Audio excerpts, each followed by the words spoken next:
I've always wanted to get my hands on this guy. And what is it? Well, this is the Gigabyte Radeon VII, and this card is badass. Even today, several years after its release, it still holds up. But why?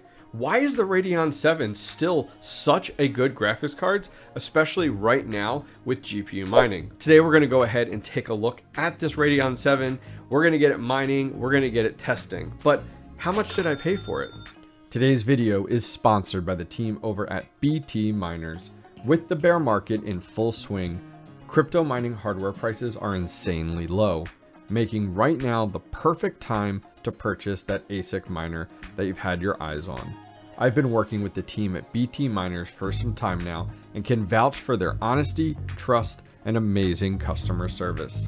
BT Miners always has stock in my favorite miners like the Bitmain L7, D9, K7, E9 Pro, and now the entire Ice River hardware arsenal.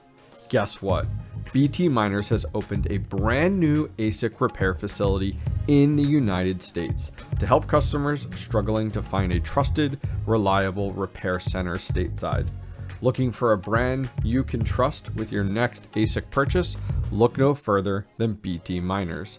Go check out BT Miners today via the link in this video's description down below, as well as enjoy a discount off your order with checkout code HOBBYIST.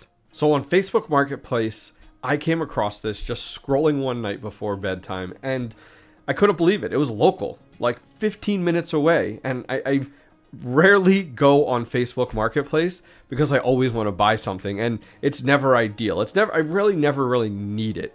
Did I need this Radeon VII? No, but I couldn't pass it up. And why? Because I paid $250 cash in the original box for a excellent condition Radeon VII. And well, I'll be honest with you. I'll show it to you now. It is in perfect condition. But let's go ahead and get into my test bench and see, does it actually work? So how do you know if the Radeon VII is okay? Why is it questionable? Well, the Radeon VII is a beast of a GPU, as I mentioned, and at the height of the bull run, these things were amazing, especially on Ethereum. But there's one big caveat. These things are super sensitive to adjustments and changes and easily can get bricked, meaning like a Code 43, you can't use it. It's shot, which would be an absolute shame. So did I buy a bricked Radeon VII or did I find one hell of a deal? Let's go ahead and test it out. All right, let's take a closer look at our Radeon VII here. Original box, still has the plastic wrap on there too. But I mean, take a look at this, guys. There is like no dirt, no dust. This thing is in amazing shape. And I was actually really surprised by it.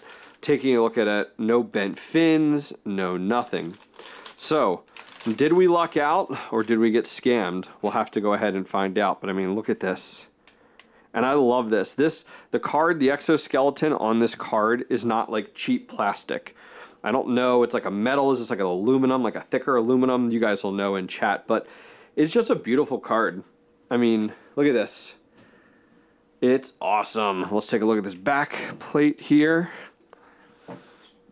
I'm excited. Can you tell how excited I am? I'm excited.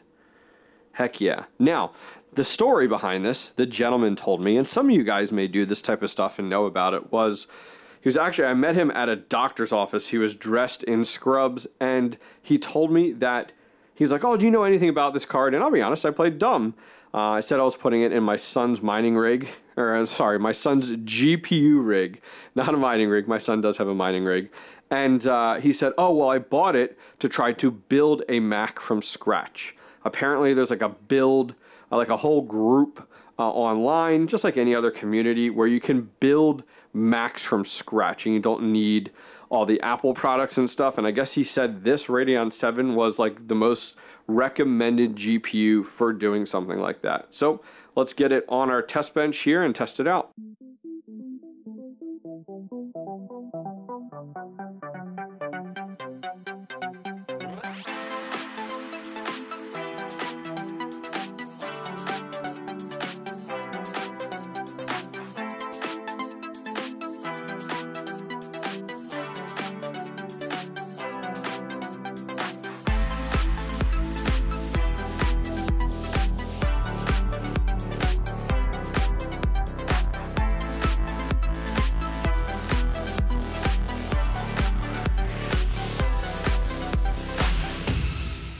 So what makes the Radeon VII so special, especially for an almost 4-year-old graphics card? Well, let's go ahead and take a look here. So as you guys can see right at the top, what really sets this guy apart is the memory size at 16 gigabytes. And I think that's going to play a huge factor when we start to look at, well, should we mine with this? What will maximize the actual memory on this card? Because 16 gigabytes from a 4-year-old card is really impressive and very unheard of. Scrolling down quite a bit here, some really other things to look at is the clock speeds. So 1400 megahertz for your base clock, 1750 for your boost clock, your peak clock is 1802, and your memory clock is 1000 megahertz. So what should we mine with this? You know, what do you mine with a 4-year-old card that has a boatload of memory?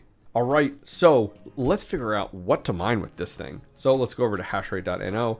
Click on GPUs, and at the top, we're going to type in VII and hit enter. Well, no surprise, the first thing recommended for the Radeon VII is, well, Dynex. And that'll help us to utilize all of this memory. In addition to that, Ironfish, and then finally Radeon. Now, to give you guys some perspective, right now it is August 23rd. So today, August 23rd, Dynex is currently sitting at 64 cents. It actually has gone up quite a bit today. If we take a look at our 7-day time period, we're looking really good. If you look at 1 month, we're still not back to where we were upwards of that dollar perspective, but Dynex is still doing very, very well. And there's lots of news and updates, developer changes especially, coming out of Dynex. All right, so let's see how this will do on Dynex. So we're over at hashrate.no, we're going to click on Dynex, and it gives us some overclock settings. We're going to test those out. I always recommend that you tweak these a little bit to your own, but it's good to have something to start with. Then for our revenue, it says 31 cents with a profit of only 1 cent. So it's like, man, is this even worth mining? And I would say yes. I think Dynex is a great coin to spec mine and take profits down the road when it balloons. Might as well build that bag now. Now, it does put us at 6.2 for our hash rate and a power of 124.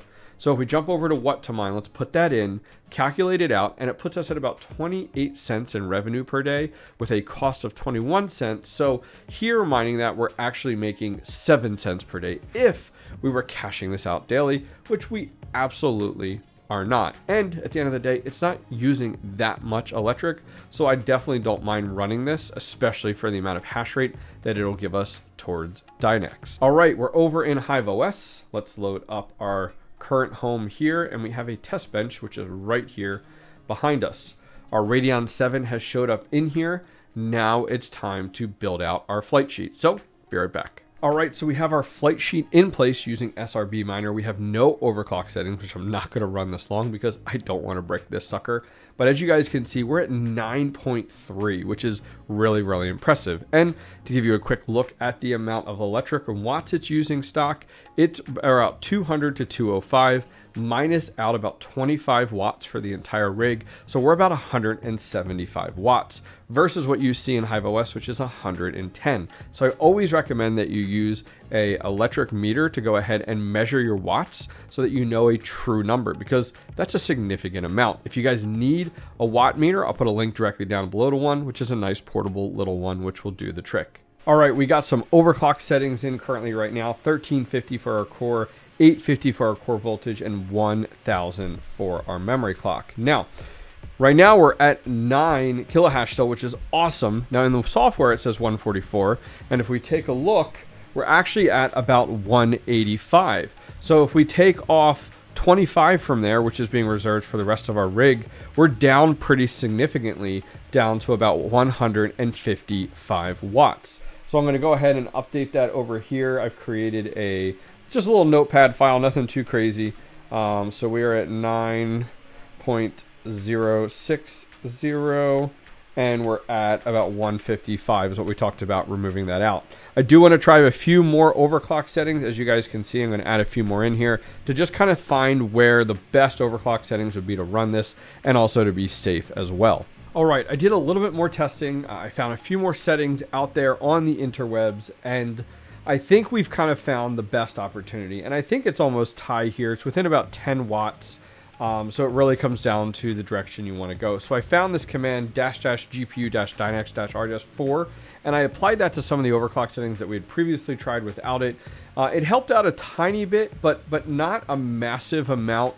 And so taking a look here at our results, it still looks like that if we went with the 9.060 at 155 watts, which is about our core settings of 1350, our VDD of 850, and our memory clock there of 1000, it still puts us at the best efficiency at 0.001710. Sorry, a lot of zeros in there for this card. But I have seen people get a lot better efficiency out of these GPUs. So I'm new to this GPU. It's my first time having a Radeon 7. I've also been super careful, and I don't want to push things too hard because I honestly don't want to brick my first one or code 43 it. So if you guys have recommendations for maybe something I missed, or maybe a recommendation on, oh, you can get a little more efficiency there, or you need to add this tweak here, add this here, let me know. I did try the mem tweak, and that unfortunately did not work out. It wouldn't actually mine with it. I was hoping I could apply that to drop down those watts significantly that I've been successful with on other Radeons, with other series out there, with like my 580s or other ones out there, and that has worked out amazing. But unfortunately for this Radeon 7, it just wouldn't mine. So maybe I'm missing something, I don't know. So my first Radeon 7, what do you guys think? Should I try to find some more?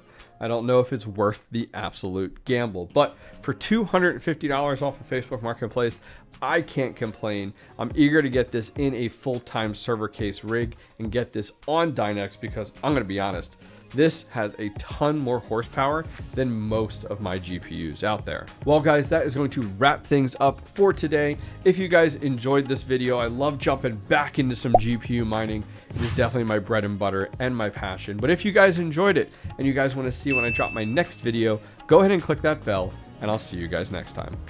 Where are my investors at? Who's interested in investing in a Bitcoin mining farm, but you think you don't have the capital to do so? The team at Spartan Bitcoin Mining has you covered.